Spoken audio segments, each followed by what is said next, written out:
Sfilata e djemve në Big Brother kthehet në një spektakël argëtues dhe plot humor. Në kuadër të një sfide të organizuar nga Big Brother, djemtë e shtëpisë detyrohen të vishen si vajza dhe të realizojnë një sfilatë të vërtet mode para banorëve femra.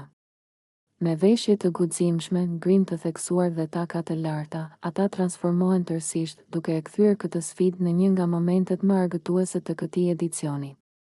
Përgatitjet për sfilatë fillojnë herët në mëngjes.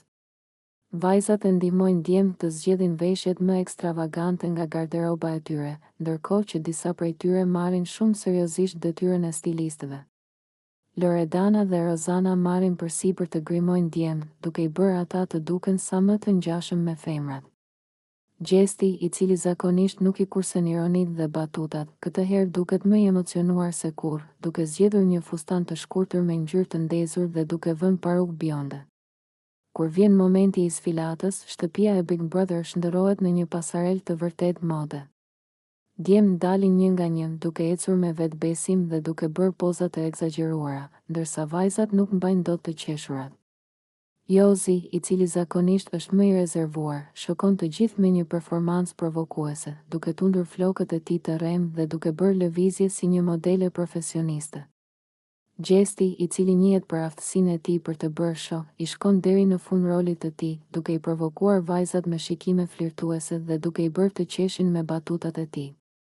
Në një moment, ai afrohet Amberit dhe i thot me një ton sfidues: "Si të dukem, Amber? Më mirë kështu apo si zakonisht?" Amber shpërthen në të qeshura dhe i përgjigjet me shaka: "Të betohem që kështu dukesh më i mirë." Në fund të sfilatës, vajzat duhet të zgjedhin fituesin dhe pas shumë diskutimesh, ata vendosin që Gjesti dhe Jozi kanë bërë performancën më të mirë. Si shpërblim, djemtë fitojnë një darkë speciale të organizuar nga Big Brother. Pas sfilatës, bisedat nuk kanë të ndalur. Danja dhe Gerta thonë se nuk e kishin menduar kurrë që djemtë do e merrnin kaq seriozisht këtë sfidë.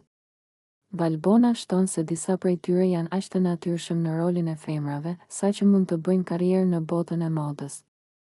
Nga ana tjetër, Gjesti, i cili gjithmonë e shfrytëzon çdo mundësi për të qenë në qendër të vëmendjes, nuk ndalet së bërë shaka: "Më duket se do ndryshoj stil, kjo paruka më pëlqeu shumë", thot ai, ndërsa banorët qeshin pafund. Sfilata e djemve mbetet një nga momentet më argëtuese në shtëpinë e Big Brother, duke sjellë një atmosferë të lehtë dhe shumë të qeshura mes banorëve, të cilët për disa momente harrojnë tensionet dhe strategjitë e lojës.